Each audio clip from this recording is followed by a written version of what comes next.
तस्वीर लेकर आपके साथ है नीतू और आज हमारे साथ कोई और भी हैं जो हैं वो लेखक हैं, पत्रकार हैं और भारतीय प्राचीन मंदिरों पर उनकी समझ, उनकी जो वो है ज्ञान है वो बहुत ज्यादा है, बहुत अच्छा है और इसीलिए आज हम उनसे बात करेंगे। हमारे साथ हैं देवांशु झा। देवांशु जी, आपका बहुत बहुत स्वागत है। जी बहुत धन्यवाद। देवांशु जी, आज जरा आप ही बता दें कि हम किस बारे में बात करेंगे, कौन सी जगह आप हमें लेकर जाएंगे? ये देवघर वैद्यनाथ धाम जिसे हम कहते हैं, झारखंड में अत्यंत ही प्रसिद्ध तीर्थ है, ज्योतिर्लिंगम के रूप में स्थापित। हम उसी मंदिर के बारे में बात करेंगे। तो चलिए फिर पहले शुरुआत करते हैं एक गाने से और उसके बाद हम देवांशु जी से देवघर के बारे में और बहुत सारी बातें करेंगे, लेकिन फिलहाल एक गाना सुनते हैं। हम गवनवा न जइबे हो बिना झूलनी, हम गवनवा न जइबे हो बिना झूलनी, हम गवनवा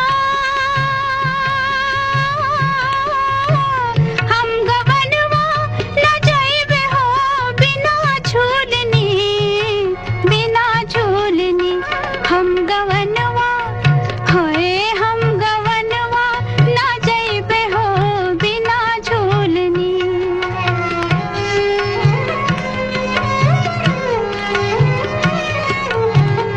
अम्बुआ की डारी पड़ रही बूंदिया, अम्बुआ की डारी पड़ रही बूंदिया, अम्बुआ की डारी पड़ रही बूंदिया,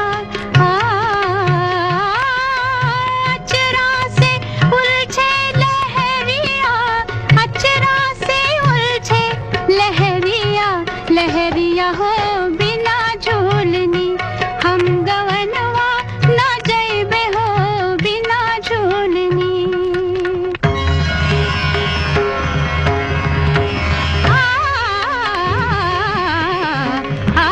सकल बन गगन पवन चलत पुरवाई रे माई, सकल बन गगन पवन चलत पुरवाई रे माई, रुत बसंत आई फूलन छाई बेलरिया, डार डार अम्बुवन की कोहरिया, रही पुकार और मेघवा बूंदन झरनाई, सकल बन गगन पवन चलत पुरवाई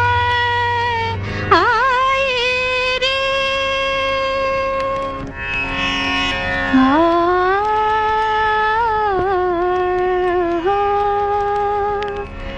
विकल मोरा मनवा उन बिन होए, विकल मोरा मनवा उन बिन होए, आए ना सजनवा, रुत बीत जाए विकल मोरा मनवा, उन बिन होए विकल मोरा मनवा।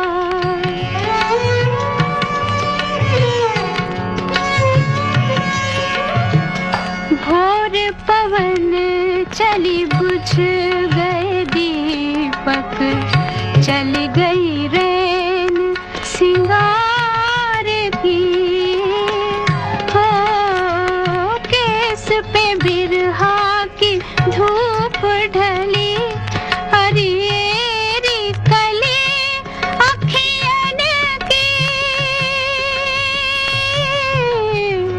पड़ी कुम्हलाए विकल मोरा मनवा, उन बिन होए विकल मोरा मनवा।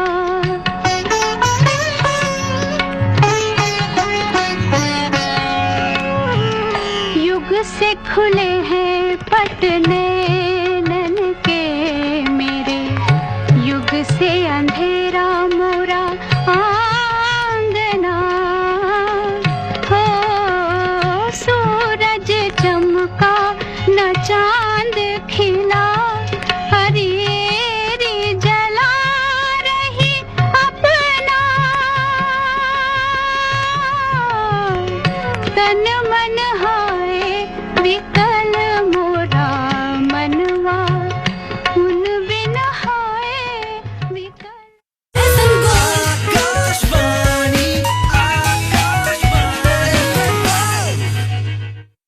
विकसित भारत के संकल्प को साकार कर रही स्वस्थ नारी शक्ति कामकाजी महिलाओं के उत्तम स्वास्थ्य एवं खुशहाली के लिए ESIC प्रदान करता है मातृत्व हित लाभ। 26 सप्ताह तक वेतन के बराबर भुगतान पाएं। गर्भपात की स्थिति में 6 सप्ताह तक वेतन के बराबर भुगतान। ESI योजना के अंतर्गत 60 लाख से अधिक बीमाकृत महिलाओं को मिल रहा है मातृत्व हित लाभ। मातृत्व, बीमारी, विस्तारित बीमारी एवं अस्थायी अपंगता हित लाभ का घर बैठे दावा एवं भुगतान के लिए www.esic.gov.in पर विजिट करें। हिम्मत है मेरे पास, ताकत है मेरे पास, अंधेरों से लड़ने की जरूरत है मेरे पास। मच्छरों को अब सबक सिखा दो, खतरा हो कहीं बटन दबा दो, बल में दिल्ली पुलिस का होगा बैकअप मेरे पास। दिल्ली पुलिस दिल्ली की नारियों की रक्षा में सदैव तत्पर है। अगर आप किसी भी संदिग्ध परिस्थिति में फंसे हों, तो हिम्मत प्लस ऐप में दिए गए SOS बटन दबाएं, ताकि दिल्ली पुलिस तत्काल आपकी मदद के लिए लोकेशन पर तत्पर हो सके। यही नहीं, एक अन्य मोबाइल ऐप तत्पर के माध्यम से भी नजदीकी थानों में सहायता प्राप्त की जा सकती है, अथवा किसी भी इमरजेंसी में 112 पर कॉल करें। दिल्ली पुलिस द्वारा जनहित में जारी।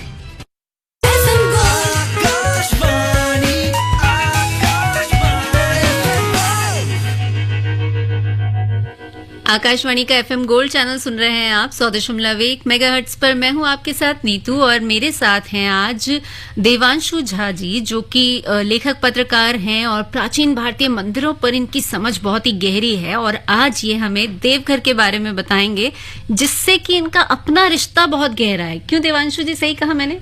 जी, मेरा जन्म वहीं हुआ था 1973 में, और एक तरह से वो आप कह सकती हैं कि मेरा ननिहाल था, क्योंकि मेरे नाना वहीं संस्कृत के आचार्य हुआ करते थे। और उस समय देवघर एक बहुत ही छोटा, बहुत ही शांत सा शहर होता था। उसकी जो पूरी उपस्थिति थी वो सिर्फ एक तीर्थ के रूप में ही थी। लोग देवघर को पहचानते ही इसीलिए थे कि वो एक सुप्रसिद्ध तीर्थ था भगवान शिव का, ज्योतिर्लिंगम के रूप में स्थापित। और जैसा कि तीर्थ जो उत्तर के होते हैं, जैसे आप वाराणसी देखें, मथुरा, वृंदावन देखें, तो इन सब शहरों का जो एक सांस्कृतिक चित्र जो हमारे मन में जो उभरता है, उसे ही आप लघु रूप में देवघर में आप देख सकती हैं, क्योंकि वैसी ही गलियां वहां पर हैं। और वो सब गलियां जो हैं ले जाती हैं मंदिर परिसर में। 4 उसके अलग अलग प्रवेश द्वार हैं। आप कहीं से भी मंदिर प्रांगण में प्रवेश कर सकते हैं जी। मतलब ये देवघर जो है, हम सभी जानते हैं कि सिर्फ एक धार्मिक स्थल के तौर पर ही उसकी एक पहचान है। हाँ, बिल्कुल, आप एकदम ठीक कहती हैं कि देवघर शब्द जो है वो, जैसे हम काशी जब हम कहते हैं तो हमारे मन में सर्वप्रथम जो विचार आता है वो काशी शब्द सुनते ही भगवान शिव का आता है कि शिव का तीर्थ है।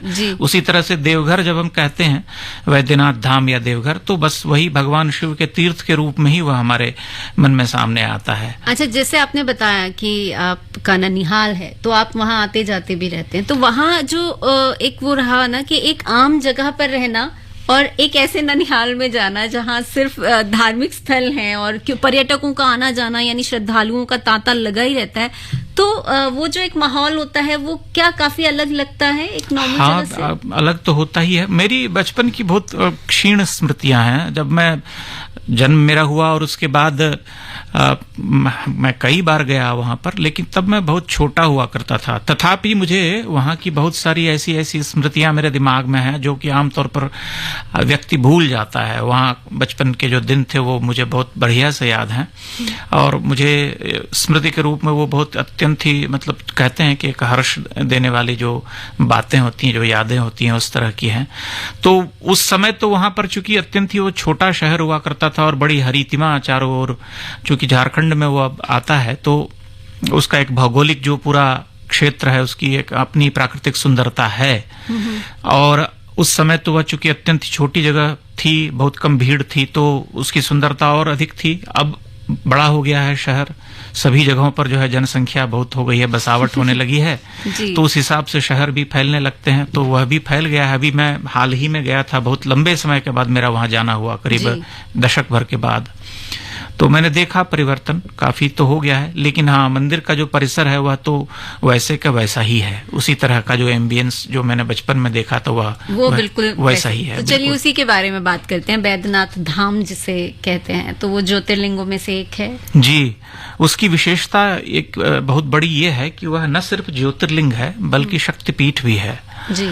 वहां पर कहते हैं कि द्राक्षायणी सती का जो है हृदय गिरा था, तो हृदय पीठ के रूप में वो स्थापित है। जी। तो जो भगवान शिव का जो मंदिर है उसके ठीक सामने एक सीध में माँ पार्वती का एक मंदिर है, और वह दोनों मंदिर जो है ऊपर उसका जो शिखर है वह लाल ध्वजा से उसको जोड़ के रखा जाता है। तो वहां वैसे उस परिसर में 20-21 मंदिर हैं, लेकिन मूलतः जो वहां सबसे जिन मंदिरों में सबसे अधिक भीड़ होती है वह सिर्फ भगवान शिव का जो मुख्य तीर्थ है वो और पार्वती, इन दोनों मंदिरों में लोग जाते ही जाते हैं।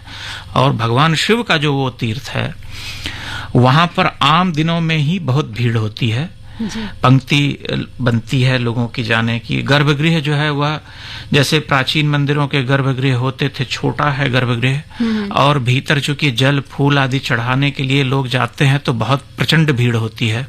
और सावन में तो मतलब मैं तो कभी हिम्मत नहीं कर सका जाने की। अच्छा। क्योंकि इतनी भीड़ होती है कि आप कल्पना नहीं कर सकती, लाखों लाख लगभग करोड़ों लोग जाते हैं ये महीने भर में।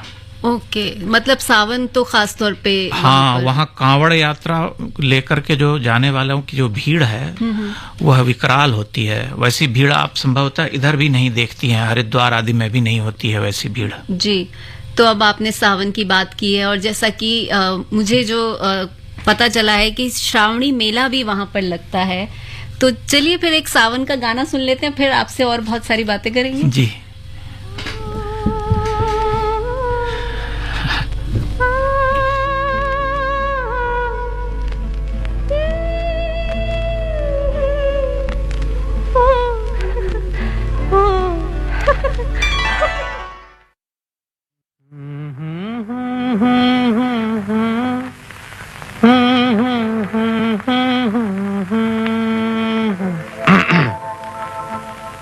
सावन का महीना पवन करे शोर, सावन का महीना पवन करे शोर, पवन करे शोर, पवन करे शोर। अरे बाबा शोर नहीं, शोर शोर शोर, पवन करे शोर। हाँ, जिया रे झूमे ऐसे जैसे बन माना छे मोर। सावन का महीना पवन करे शोर, जिया रे झूमे ऐसे जैसे बन माना छे मोर।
के आगे चले ना कोई जोर, जिया रे झूमे से जैसे बन माना छे मोर।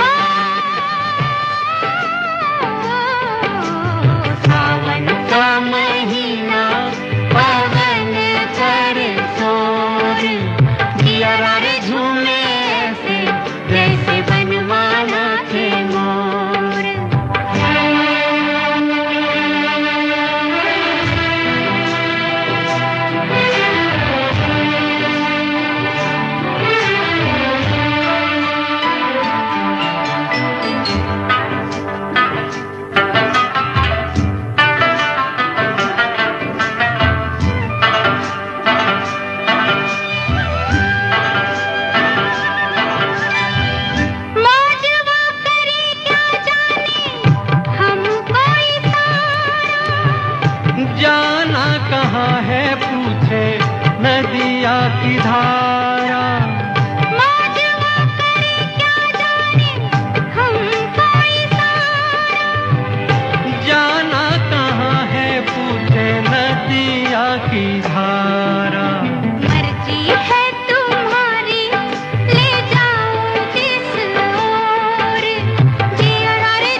अक्कड़ बक्कड़ बम्बे बोल, देखो आ गई शाइन की सौ। दिल्ली में दमदार माइलेज, शानदार स्टाइल, मजेदार कंफर्ट और किफायती दाम लेकर आ गई है भरोसेमंद शाइन की 100 सिर्फ 64,900 की एक्स शोरूम कीमत पर। अधिक जानकारी के लिए अपने नजदीकी होंडा 2 व्हीलर्स डीलरशिप से संपर्क करें। आ गई है शाइन की 100, वही शाइन के भरोसे के साथ।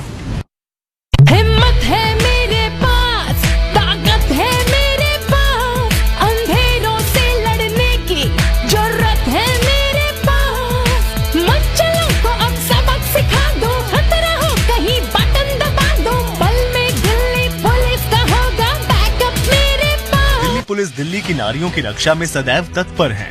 अगर आप किसी भी संदिग्ध परिस्थिति में फंसे हों, तो हिम्मत प्लस ऐप में दिए गए SOS बटन दबाएं, ताकि दिल्ली पुलिस तत्काल आपकी मदद के लिए लोकेशन पर तत्पर हो सके।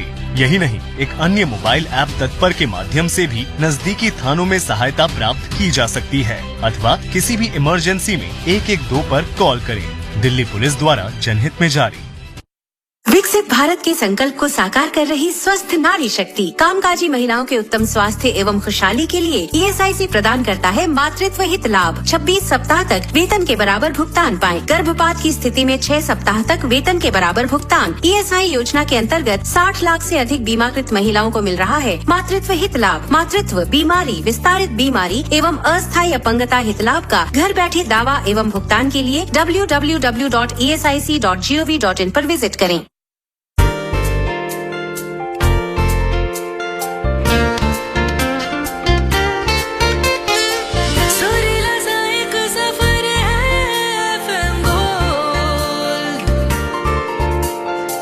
सुरीली सीख डगर है FM गोल्ड। शामों शहर हम सफर है FM गोल्ड। राहों में रह गुजर है FM gold. Akashvani FM gold, Akashvani FM gold, Akashvani FM gold, FM gold.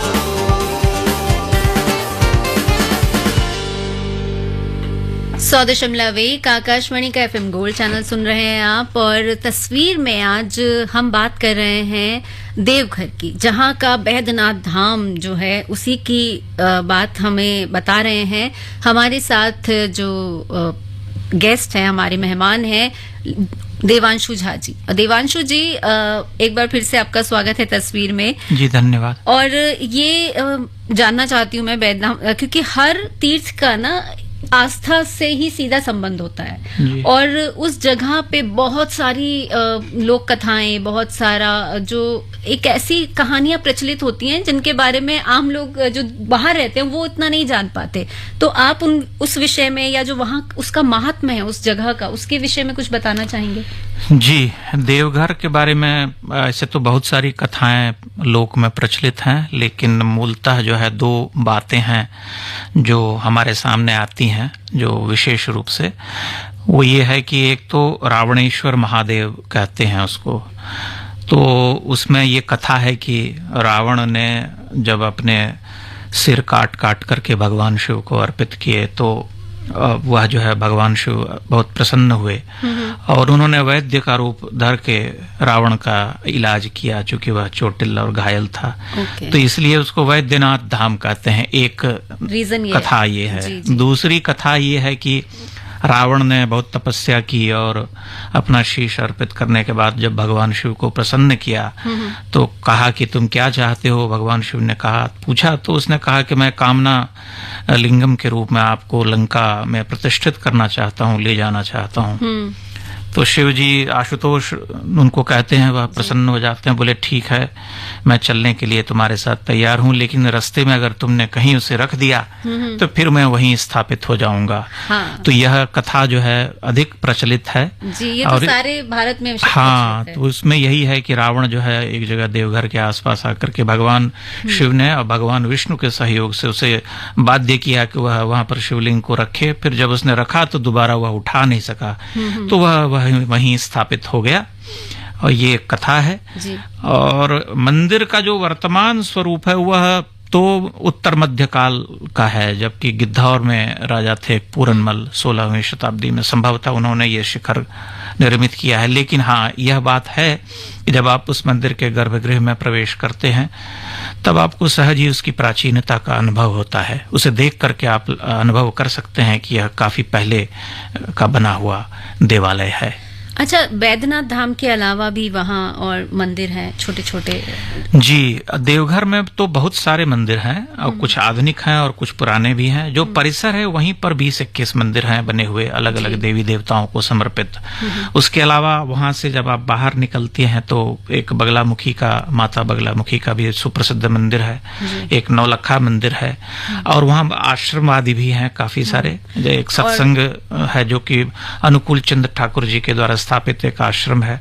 और चूंकि वह देवघर, जो मैंने आपसे पहले भी एक बार कहा कि वह एक झारखंड का एक ऐसा प्रदेश है जहाँ पर की छोटी छोटी पहाड़ियां आदि दिखती हैं, तो कुछ एक पहाड़ हैं जो कि प्रसिद्ध तीर्थ या धार्मिक पर्यटन के हिसाब से जिन्हें आप चिन्हित कर सकते हैं, ऐसे स्थल के रूप में जाने जाते हैं, जैसे नंदन पहाड़ या त्रिकुट पहाड़ आदि कहा जाता है। और वहां से थोड़ा आगे चली जाएंगे तो योग के स्थल के रूप में भी बहुत ही प्रसिद्ध है एक जगह जहां लोग जाते हैं। और तपोवन गुफा और वो पहाड़ियां भी हैं वहां पर? जी, तपोवन है और पहाड़ियां हैं। तो वहां आसपास घूमने के लिए धार्मिक पर्यटन या सांस्कृतिक पर्यटन के दृष्टि से आप कहें तो बहुत सारी जगहें आप देख पाते हैं। चलिए, अभी इतनी सारी धार्मिक बातें हुई हैं और इतना एक खूबसूरत सा गीत है, भजन है बल्कि, सत्यम शिवम सुंदरम फिल्म का, वो सुन लेते हैं, फिर आपसे और बातें करेंगे वहां के कल्चर और रहन सहन के विषय में।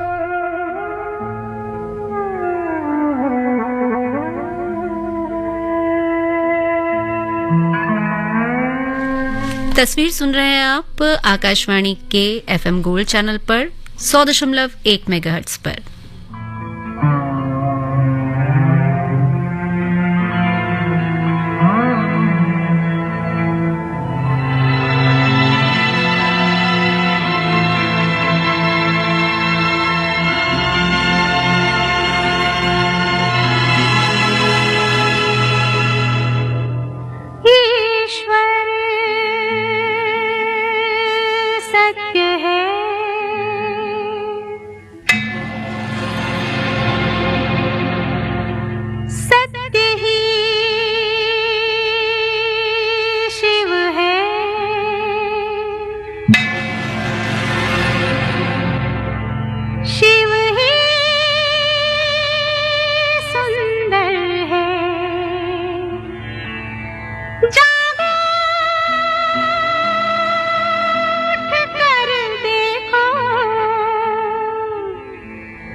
जीवन जो तुजागर है, सत्यम शिवम सुंदरम, सत्यम शिवम सुंदरम, सत्यम शिवम सुंदरम, सुंदरम।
अक्कड़ बक्कड़ बम्बे बोल देखो आ गई शाइन की सौ। दिल्ली में दमदार माइलेज, शानदार स्टाइल, मजेदार कंफर्ट और किफायती दाम लेकर आ गई है भरोसेमंद शाइन की 100 सिर्फ 64,900 की एक्स शोरूम कीमत पर। अधिक जानकारी के लिए अपने नजदीकी होंडा 2 व्हीलर्स डीलरशिप से संपर्क करें। आ गई है शाइन की 100, वही शाइन के भरोसे के साथ। सुना है दवाइयाँ बहुत सस्ती मिल रही हैं। सही सुना है। पर कहाँ? आपके नजदीकी जन औषधि केंद्रों पर। और कहाँ? 50 से 90% तक मार्केट रेट से सस्ती व उच्च गुणवत्ता वाली दवाएं एवं सर्जिकल उपकरण। वाह भाई, ये तो कमाल हो गया। तो आप भी अपने नजदीकी जन औषधि केंद्र जाइए और इस सुविधा का लाभ उठाइए। तो अभी जन औषधि सुगम ऐप डाउनलोड करें। भारत सरकार रसायन एवं उर्वरक मंत्रालय औषधि विभाग की पहल। जब जुड़े लोग से लोग वोट से वोट। आकाशवाणी दिल्ली से हर शुक्रवार को FM गोल्ड चैनल पर रात 7:25 पर, FM रेनबो पर रात 7:45 पर और विविध भारती पर रात्रि 8:45 पर आप सुनते हैं कार्यक्रम लोकतंत्र और मतदाता अधिकार के विभिन्न पहलुओं से जुड़ा ये कार्यक्रम आपको कैसा लग रहा है? आप अपनी प्रतिक्रियाएं और सुझाव हमें WhatsApp के जरिए भेज सकते हैं। हमारा WhatsApp नंबर है 9999031950। आप हमें मेल भी कर सकते हैं। हमारा मेल ID है मतदाताजंक्शन@gmail.com। मतदाता जंक्शन।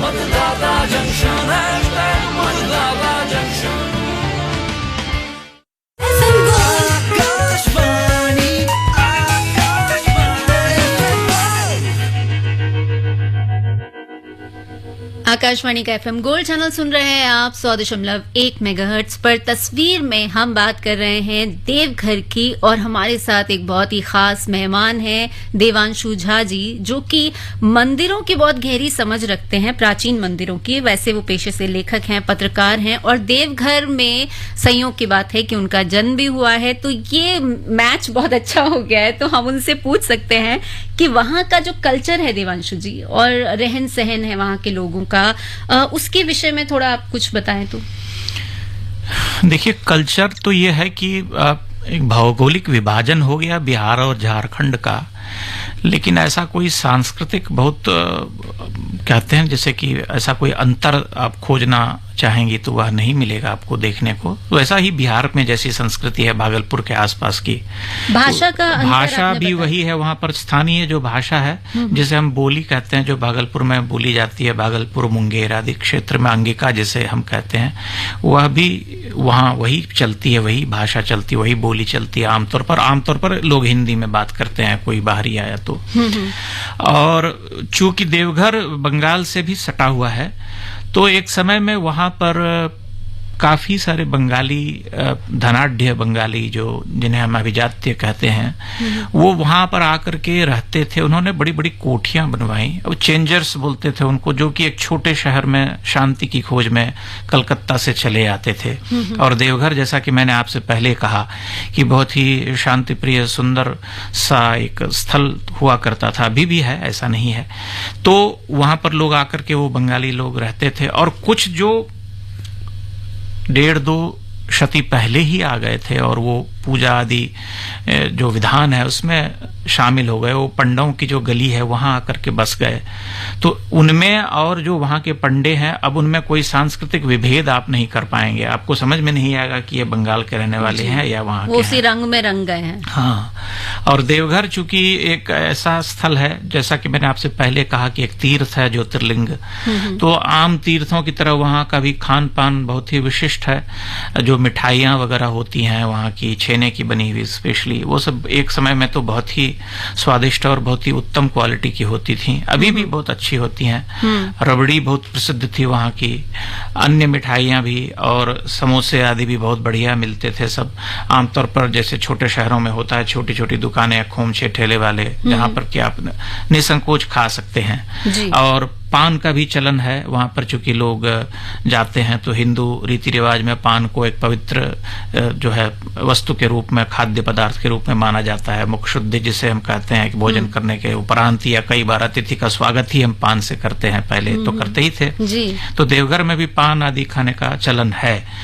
तो यही है वहाँ की संस्कृति, जिसे हम मोटा मोटी समझ सकते हैं सामान्य भाषा में। जी जी। तो आपने पान की बात की है, तो मेरा जो दिमाग है, ध्यान है, वो पूरी तरह पान की तरफ चला गया है।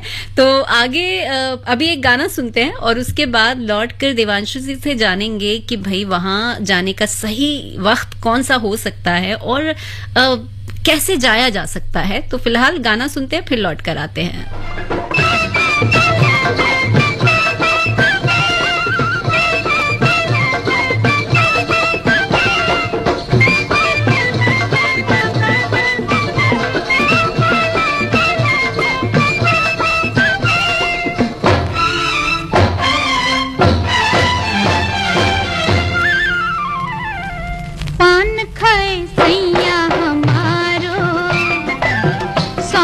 सूरतिया होठ लाल लाल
गाने ने तो बिल्कुल पान की सारी खूबियां गिना दी हैं आपको, लेकिन देवघर की खूबियां हमें गिनाई आज देवांशु झा जी ने, जो हमारे साथ आज स्टूडियो में बैठे हैं।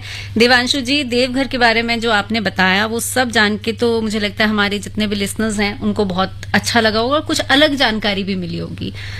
जी सामान्य तौर पर ऐसी जानकारियां जो है मिल जाती हैं, लेकिन ठीक है, एक जगह इकट्ठे आदमी को कुछ सुनने को मिल जाता है किसी तीर्थ के बारे में तो थोड़ा ज्यादा अच्छा अनुभव होता है। अच्छा, तो आप क्या सजेस्ट करना चाहेंगे कि किस मौसम में जाना ज्यादा बेहतर रहेगा देवघर, और कैसे जाएं?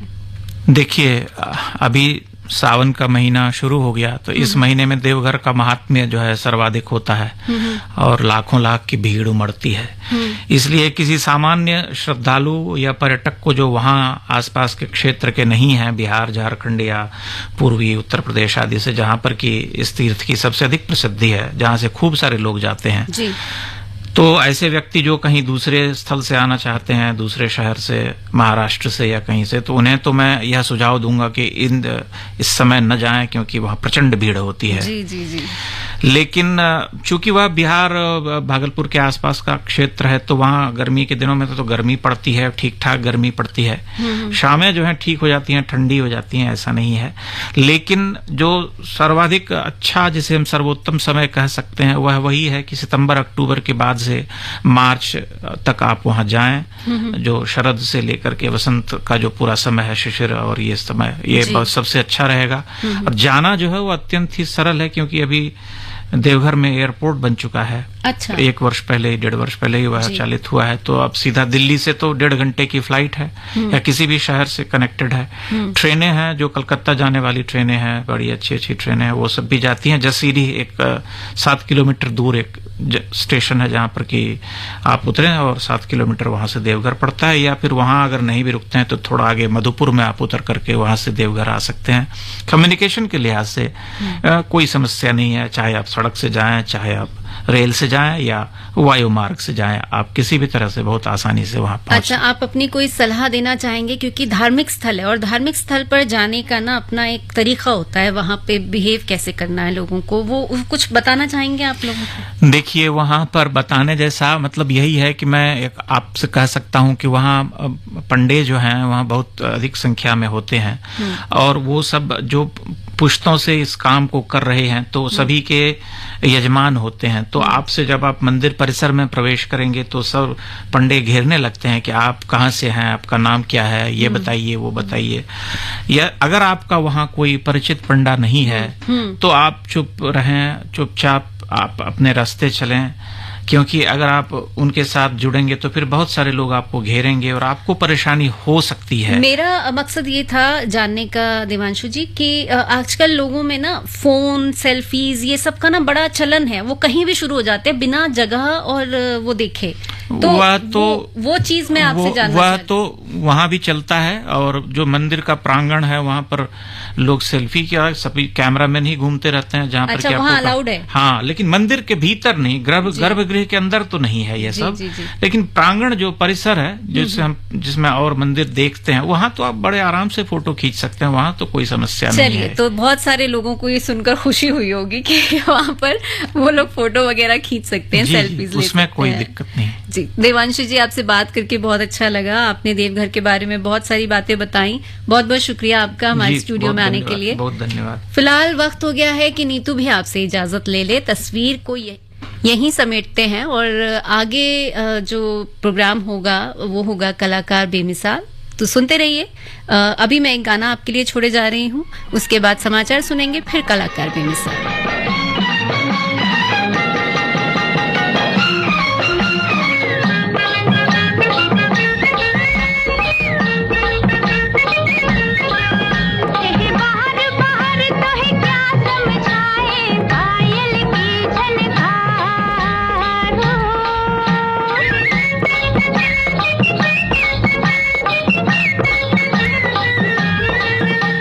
बाहर बाहर कहे क्या समझाए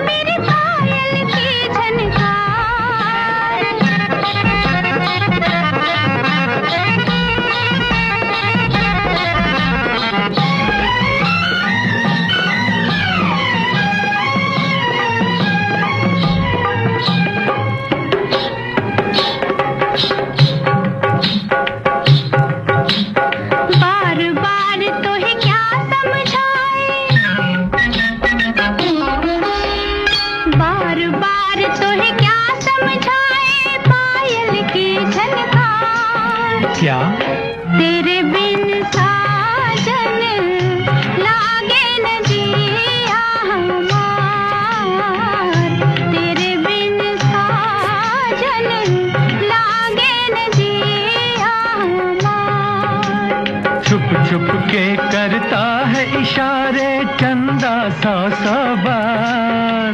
क्या आ तो है सजनी ले चलूं नदिया के पार। तेरे बिन साजन लागे न जिया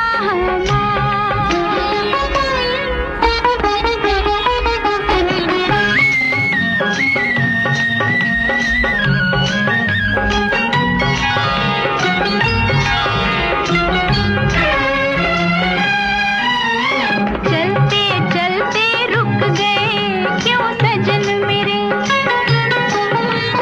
चलते चलते रुक गए क्यों सजन मेरे। मिलते मिलते झुक गए क्यों नैन तेरे। झुके झुके नैना करते हैं। झुके झुके नैना करते हैं तुमसे इकरार। क्या तेरे बिन साजन लागे न जिया आ तो है सजनी ले चलूं नदिया के पार।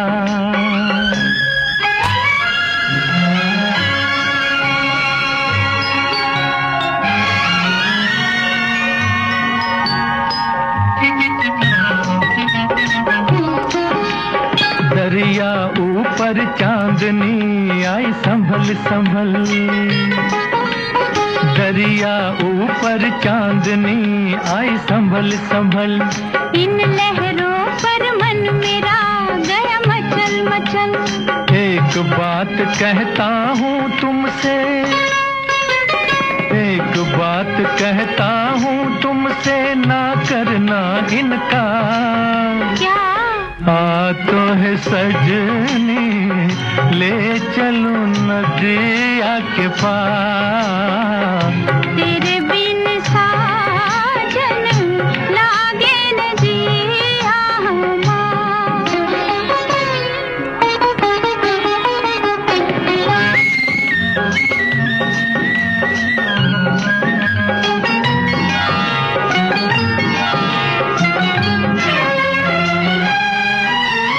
ना बीते ये रात हम मिलते ही रहे। बस तारों की छाँव में चलते ही रहें। नाम तेरा ले लेकर गाए। नाम तेरा ले लेकर गाए धड़कन का हर तार। क्या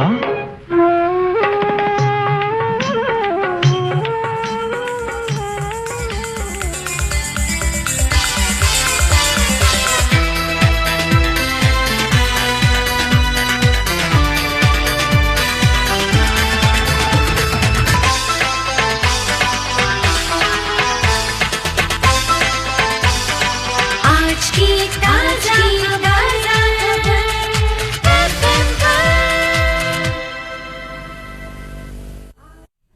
This is Akashvani.